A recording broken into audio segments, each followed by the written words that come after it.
Welcome to Power Women of the Trades podcast. This show is all about breaking barriers and changing the game.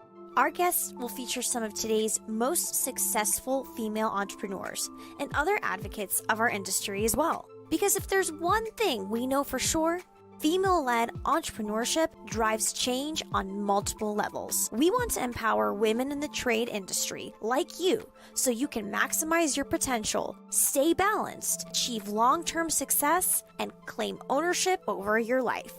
Let's get started. Hi, welcome to Women of the Trade, Power Women of the Trades podcast. We're super excited to have you guys here. We have Lori Tschohl with us today, and I'm going to read a little bit of her bio because I just want to make sure I give her justice of everything that she's doing or that she's done. And then she's going to share some of her stuff too because she's so great. She has an incredible resume. Okay, so Lori Tschohl is the managing member of Eagle Pipe and Mechanical, an HVAC contractor specializing in commercial gas pipe. Eagle Pipe and Mechanical is a preferred contractor with two of the major utility companies in Washington state. However, Lori has a unique journey to owning an HVAC company, and that's where I'm going to stop. Is before this HVAC world, Lori, what were you doing? So when we say unique journey, it's really because I have a whole speech about my burgers to bangles to pipes, a lifelong plan in business. And the reason why is I started out at McDonald's. And so I was a McDonald's franchisee and spent many years. And I worked my way up, just like we have technicians in the world and they become owners. I started out at McDonald's. And I was lucky enough to do a lot of corporate time. And then after that, I owned my own company. So when I retired from McDonald's, I sold and retired and had a wonderful experience, many, many years, about 35 years. And I said, what should I do with my life? What should I do? And I traveled the world. I've been all over. That's one of my passions. And finally, I said, I need to go back to work. I was making myself crazy and everybody else around me. So I went out and I bought a couple Pandora jewelry stores. Like, okay, you went from McDonald's hamburgers to beautiful jewelry. I go, oh, I've always liked jewelry. I can do this. So that's what I did. Not a good idea.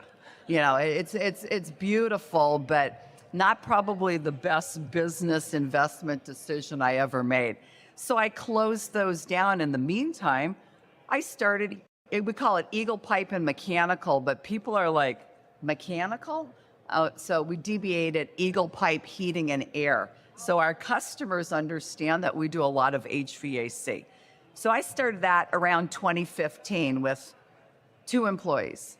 And I'm 100% woman-owned. And so, love it. Yeah, Love that. Yep. So, yes. Thank you.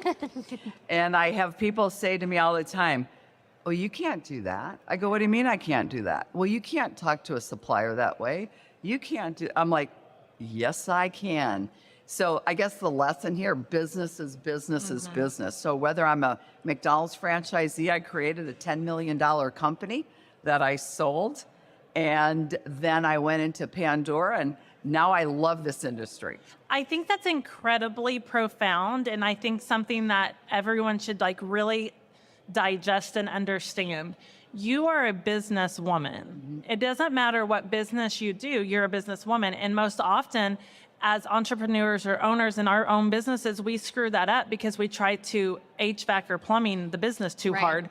This is, well, it's an HVAC business or it's a plumbing business. Well, it is, but ultimately, it's just a business. And the expectations with our vendors and the expectations with our distributors and all of those things, it doesn't matter if you're buying the hamburger from them or the plumbing equipment from them, the expectation stays the same. And I think we kind of screw that up sometimes because, well, we haven't done it that way in plumbing forever. Well, it doesn't matter. You said something really profound last night when you were talking about your McDonald's stores, how you could have 6 stores making the same amount of money, but you chose to just have 1 or 2 that were exceeding the total revenue of all of those. And that's something we are really learning in our plumbing company. It's not about how many trucks on the road you have. It's about conversion and your average ticket and how you could do more with less if you're doing it correctly. And again, it works in all business. It's not just plumbing or HVAC. You know, you were talking about that with your stores last night.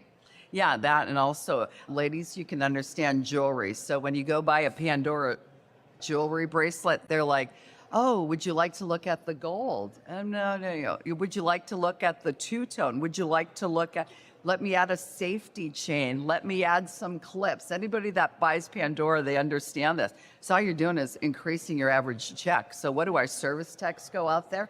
They go ahead and they increase our average check. So business relates. Or would you like an apple pie with that? Yeah. There you Yes, go. I would. Yes, I sure would. I like that apple pie right now. We talk about that a lot in our own business. You're not a salesperson. I think technicians often say, you're teaching me this and I'm not a salesperson. And I'm like, I'm not teaching you to sell. I'm teaching you how to build a relationship. How to educate. And then when we build relationships with our people, we're educating them and giving them solutions to fulfill and enhance what they're purchasing. That's not selling. That's just enhancing And a purchase. convenience. I'm the same way. If I'm at a store and I've gotten in my car to drive over to somewhere and look at something, I want to see all of the options. You know, it's the same thing as when you have a technician in your home. You should never assume what the customer wants to buy or what they could spend because they probably took off work. They don't want to take off work again. You need to give them all their options. So when I was talking to Lori last night, one of the things I, just not recognizing, Eagle has been around since 2015. Yeah. And again, I think that's so profound in who you are as a leader because I was expecting you to tell me you've been in the industry for 30 years because you're such an influencer of the industry. And so She's Woman of the Year. Yes, I know. Or Women in HVAC. Woman of the Year. Like you've done a lot Yeah. in a short time. And that speaks volumes to your drive and determination and your mission. But what gives you that? What's your desires in that to just Drive you forward. drive you forward? Drive me forward. So I always go back to, it's those skills you learn as you're growing up. And I remember my father would say, well, she doesn't have any confidence. She doesn't have any confidence. And then one day I showed up and they're like, oh my God, where'd that come from? You have too much confidence. So I look at this industry and it's so amazing, the different folks that we work with, and I never see any barriers. I look at, and I think my entire career has always been, okay, there's a problem, I fix it. My job, I consider with all of my employees, it's barrier removal. That's what I do. Right. So when they need something, I have to remove that barrier. So I have a lot of drive. I came out of the Midwest and there's a lot of heavy work ethics in the Midwest and, really had a great family situation and grew into it. And I've always worked really hard. I look at the McDonald's managers that work so incredibly hard. Then I went into the Pandora where the ladies could, I can't change that light bulb. I had to fly in and change Oh a my light bulb goodness. for them. I'm like, come on, girls, come on. You can do both. Yeah, you could do both. And then now with this business, I'll go out. I will, try to help out where I can. I don't know that my install guys like it because I'm more into if there's time to clean, there's time to lean, and let's get going and pick up the job site. But I have to understand the business, and that kind of drives me with processes and procedures and to make sure that we have a good record so that I can expand and grow because that's my goal. At my age, I'm on a pretty quick trek. I retired once. I'd like to do that again. So I need to build quick and take my employees with me. So Do you think that you could retire though? Because I often wonder if people who are as ambitious and are so driven, right? Because all the time people are talking to me about, with PE in the industry right now, and what am I gonna do? And right now I'm just 37, so I have a long time before I have to think about that. But do you think that you would know how to retire? Oh, yes. You do? Tell us what that looks like then. Yeah. Well, what that looks like is there will be a map of the world that will light up and it'll say, where in the world is Lori? And she'll be in Bhutan. My passion again is travel. So okay. I've been to all 7 continents and they go, how do you count countries? Well, there's 195 and I've been to 149. So I need to That's amazing. check the rest. Well, So that's and- retirement. And your love of travel also helped you solve a problem you were having when you were trying to staff your McDonald's stores in a very interesting way. Can you talk about that a little bit? Oh, sure. So I had a large travel plaza built above the New York State Thruway.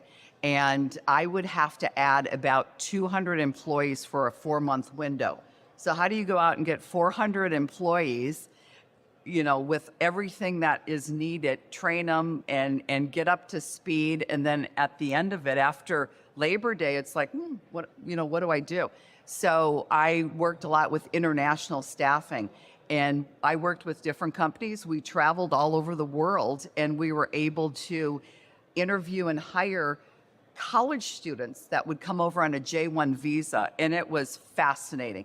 And this is how I made it work. I bought an apartment building, I bought a bus, I loaded up, I had apartments that were all furnished, and we took care of them. We took care of them. They would be from Korea, they would be from Japan, they would be from Africa, they would be from Poland, all over the world, and talk about getting together and working together as a team. But that's what processes and procedures will do for you, because I can take a very low English speaker, show them how to do a task, and then it's repetitive.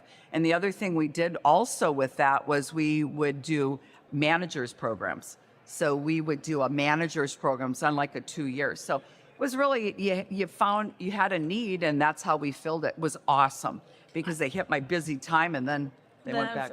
I think that says a lot too, and can speak to owners, in our industry now of we hear problems. recruiting and recruiting. We hear that all the time as I need technicians, but there aren't any. I need technicians, but I can't find any. And you didn't use that as an excuse. You went and found them, and then you trained them and you took care of them. That's big stuff. That's big stuff.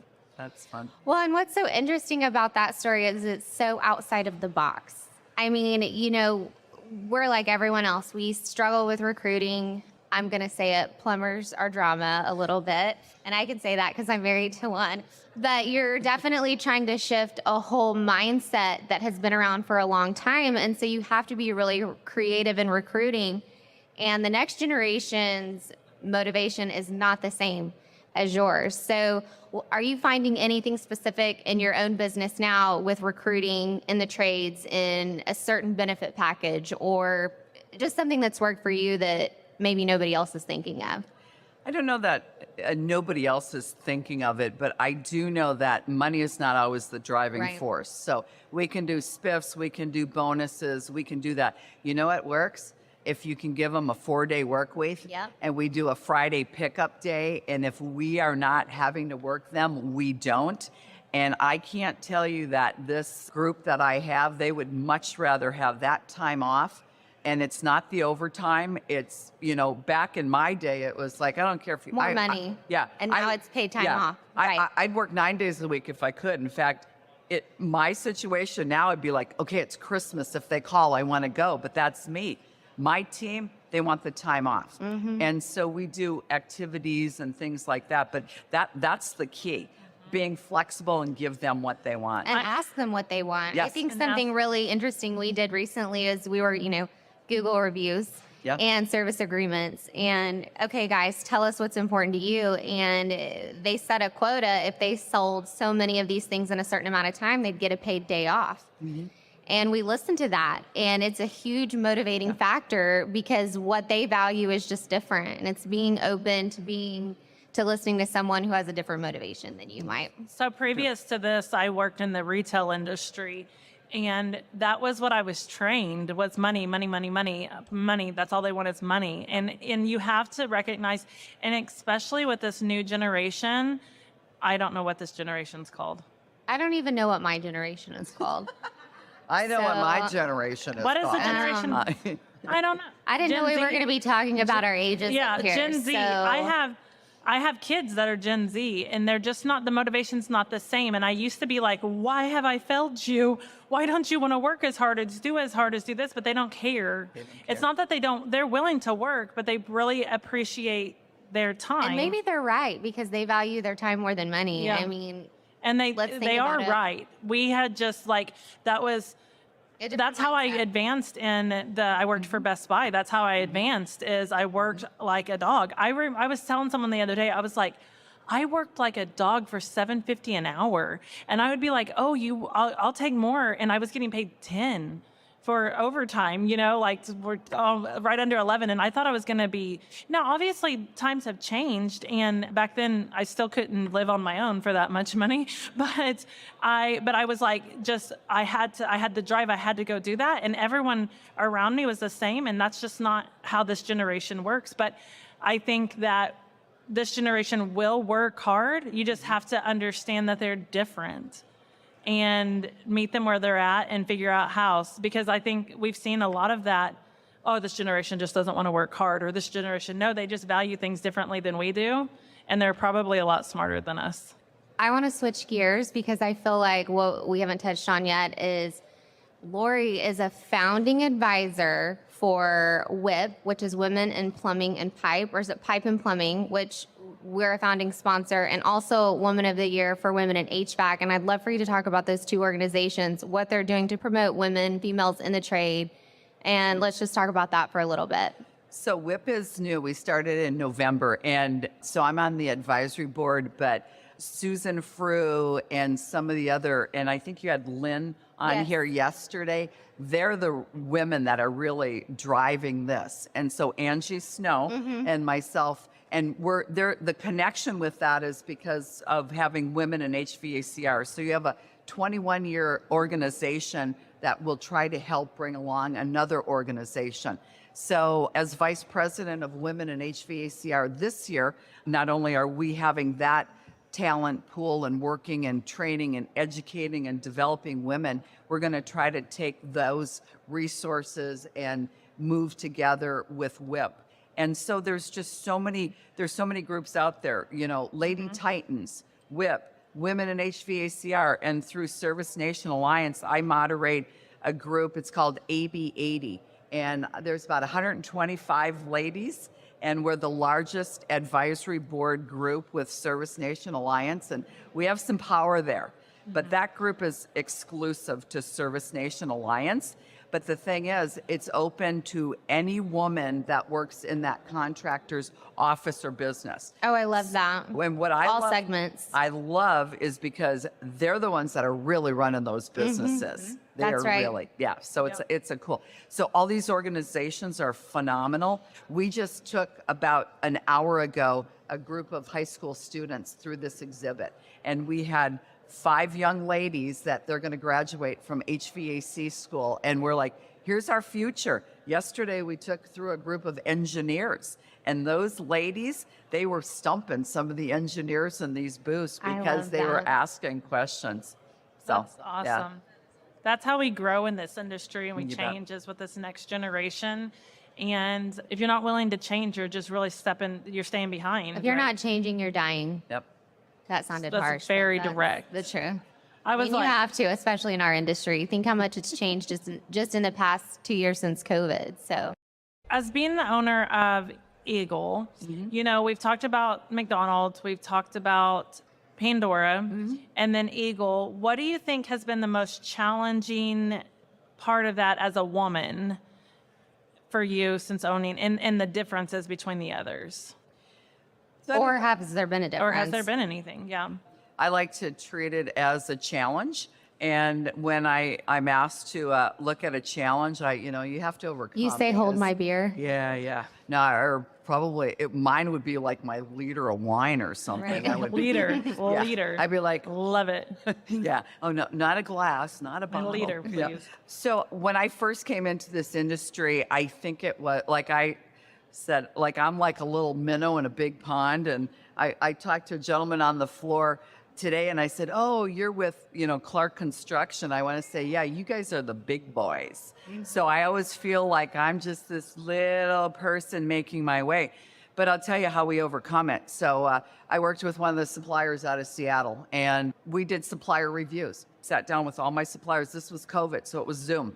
And the guy said to me, "Hey, you were down, like about 300,000-400,000 last year. How's business?" And I said, "Oh my gosh, business was awesome."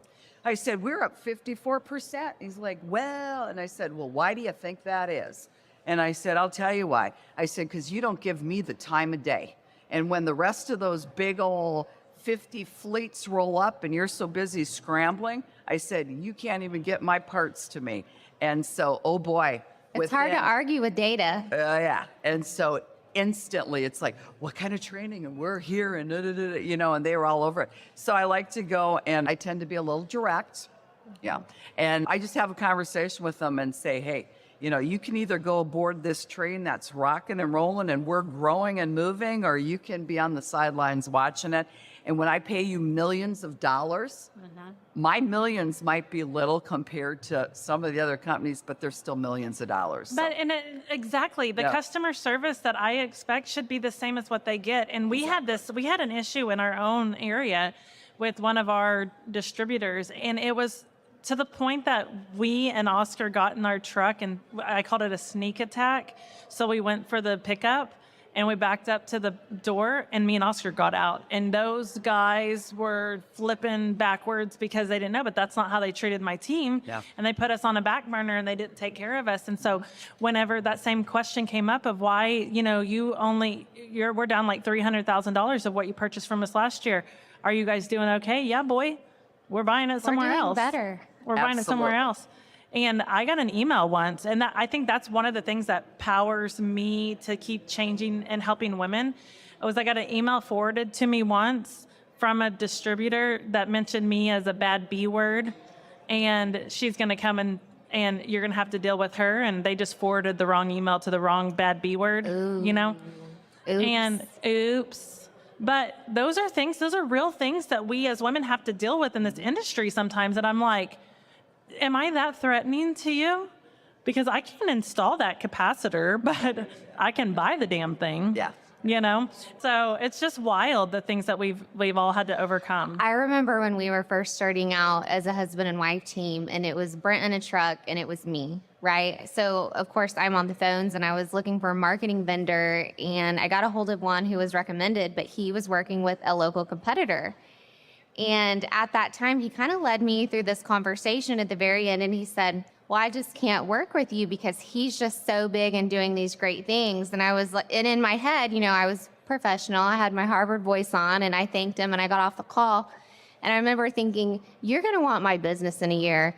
And over the last year, we have more trucks on the road than he does. I would drive by that shop every day as I was getting a coffee, and I would count how many trucks he would have sitting. And I would go check our board, you know, and now he's not even on my radar. But I think it's a way to turn something really negative, or when you feel inferior or someone has made you feel inferior, to turn it into something really positive. For sure. Well, I think we had the opportunity to ask the audience questions. If anyone has a questions for Lori, anybody? I know that's like really putting the audience on the spot right now. We didn't know this was going to be a thing. So this is new for us too. Not me on the spot. Did you know? No, not me on the spot. It's the audience, On the spot. Or we'll start asking them questions. Well, I do want to talk about mentorship. Yes. This is very crucial, I think, in any area or any industry that you're in as a female, and as you try to balance so many things as we do, how crucial and important it can be to have a coach or a mentor. And personally, I can vouch for this, accountability. So talk a little bit about how you do mentor and what that looks like through Women in HVAC. I'm sure WIP will probably have the same thing. Exactly. They're going to pattern a lot. And I've been mentoring women for over 40 years. When I was like that little McDonald's manager, I would take and mentor. When I was the field service manager, I would take the franchisee's wife, and we would mentor. And I mean, we would do such amazing meetings. All the guys would show up. And even now when I do AB80, the guys sit in the background. And, you know, they'll give us cues because they know their boss is sitting behind them, or their husband or whatever, because we have such great information. But what we do with mentorship, so Women in HVACR, we have a whole mentorship program. So if you would go to our website and sign up, you would say, I would like to be a mentor, or like in your case, you ladies could be mentees on how you can, or a mentor, and we get the mentees to sign up so that we can go ahead and put our resources together. So I'm mentoring a couple ladies right now on, business. I'll do a lot on the business side of things. We will put like a field tech with another field tech, or someone who really understands how to install or do service. This group we just took through of high school students, we said, go to our website, sign up when you graduate from HVAC school, let us I know. love that. We will put you with somebody. So mentorship is so important. And there's coaching and there's mentoring, and we try to do a combination of both. Do you feel like with the females that you mentor, there's a common thread, a common theme that runs through the problems they're having? Is it usually, I guess, okay, let me think about this. Is it usually more of a personal roadblock that is hindering them professionally? That's my theory. I'm just guessing. So maybe not necessarily a roadblock, but you don't know what you don't know. Right. So what's And you out can there? be embarrassed to ask. We were talking about this yesterday when we had Lynn on, because she does our books, and how talking about numbers is so vulnerable because you get so many people posturing on social media. So you're scared to say. Yeah. And then you feel silly for not knowing, and how crucial it's been for me to have her, because she never made me feel silly for asking a question. And I didn't know. I didn't go to school. I'm not a CPA. Don't love numbers, but how I've had to know that. But having the right person to kind of coach you through that and be really patient. Yeah. Yeah, and I know Lynn will be excellent when Oh, we she get is. I love into- her. Yeah, when we get into love WIP. her. We had a good Lynn, episode. You and Lynn, Y'all are similar. Yes. Your vibe is very similar, and I feel love like it. I'm looking into my future also, because I think that I'm very much like you. I'm direct. You don't have to guess where you are with me. Right. Like I'm just very direct and like unapologetically. Like I got a little bit of humor, but I like if I hurt your feelings, I might be sorry, but I just told you what you needed to hear. You know, like I'm trying. Cassie is facts over feelings. Is where it's she's at. facts over feelings, and then like I'm trying to do better with that, but I think that I get that from you a little bit. It's just like I'm telling you the data, I'm telling you the numbers, I'm telling you the things. I can love you through the hardship, Right. but it still kind of sucks a little bit, you know? Like you have to. I'm just not a very passive person. So it's more about you when you're mentoring these females, finding the mindset behind the obstacle. Yeah. So we will ask, we have some very specific formatting that we talk about on a regular basis. So what was your biggest win for the week? You know, what are your challenges? And then we start working through those different challenges. And sometimes we can go off in different directions that will help them. So I can't really speak to family balance because I have a family, but I don't have children and this type of thing. And I can't talk about the husband and the kids, but I can talk about a whole bunch of other things to try to balance out what they're experiencing. So it really, we take it where they need to go.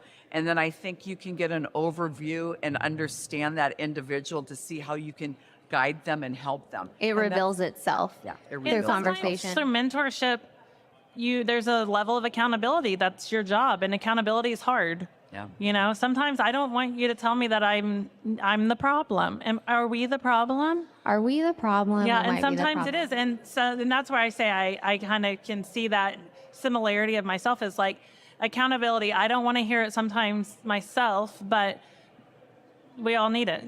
I have a question from the contractor side, and not necessarily female related. So you started in 2015, right? So short amount of time. We started in 2015, but in new construction, it wasn't service until 2018. So short amount of time. Is there anything you know now, that you would have done differently? Like you got one guy in a truck. You maybe have somebody answering the phones. Maybe you don't. What's a takeaway? What's something you can do to get out of the truck? So when I went into this, I never had to go into the truck. Right. So I always work on my business, not necessarily in my business. And, that's like this cliche you hear all the time.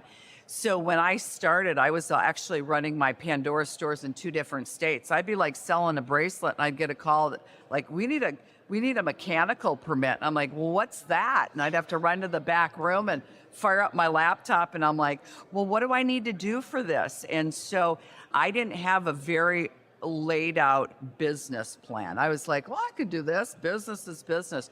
So if I would have maybe spent some time in an HVAC company, I probably would have had a better structure and setup. But, we all think, oh, we can do it. We can do it. So having a coach earlier, getting structured, getting set. And then just stair-stepping your way into it. Yeah. Separation of technician, phones, office. Well, and I found my absolute best person on Craigslist, and she's been with me now since 2015, and she's now my operations manager. So it's taking mentoring, and she's the person that I want to buy my business. Right. And so you're doing something very Yeah. cool. I don't know if you want to share too much about that, but you've really poured into that and are setting yourself up for your exit.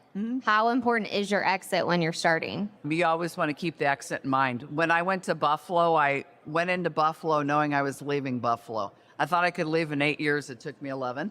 But I had a strategy because you need to know what your end game is. So like right now, I'm kind of on like a 6-7 year plan, and this is where I need to be in 6-7 years. So every day I need to work towards that, and I need to have my people lined up to do that and make my company valuable. I have people calling me all the time, can we buy your company? I go, it's not worth anything yet. Right. I'm not ready. I'm not ready for you yet. Yeah. I've still got a little gas left in the tank. Yep, yeah. And I need to make business. Yeah. I need to make a lot more money to get that number I need. That's Because right. I know that number. So Right. I already know what my number Right. is, what I need to build to, what I need to get to. And oh my God, I don't want to be doing this when I'm 80, so I have to hurry up and get there. Well, I think we're about to run out of time. Yeah. So if someone wanted to contact you, how would they do that? There's different ways. So you can either email me, and it's Lori at eaglepipemechanical.com. More than happy to give a cell phone. Don't give a cell phone. Okay. Don't do it. LinkedIn? LinkedIn, Facebook, Instagram. She's company on website. Women in Pipe and Plum. Right. Yeah, Women in HVAC, SNA. Yep. So all kinds of opportunities. Yeah. She is a giver of the industry, and I think that's amazing. She's just a wealth of knowledge. I got a chance to really talk to her a couple weeks ago when we were prepping for this, and as a business owner and dabbling in some other things, I mean, her wisdom is priceless. She's the coolest chick out there, I think. She's done it. So we're so grateful that you decided to do this today with us. Thank you. Thank you. Thank you. so All much. right. Thank you.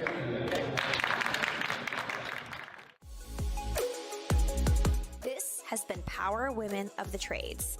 Like what you hear so far? Leave us a review at Apple, and make sure to listen to our other episodes wherever you enjoy listening to your podcasts. Thanks for listening, and we'll catch you on the next one.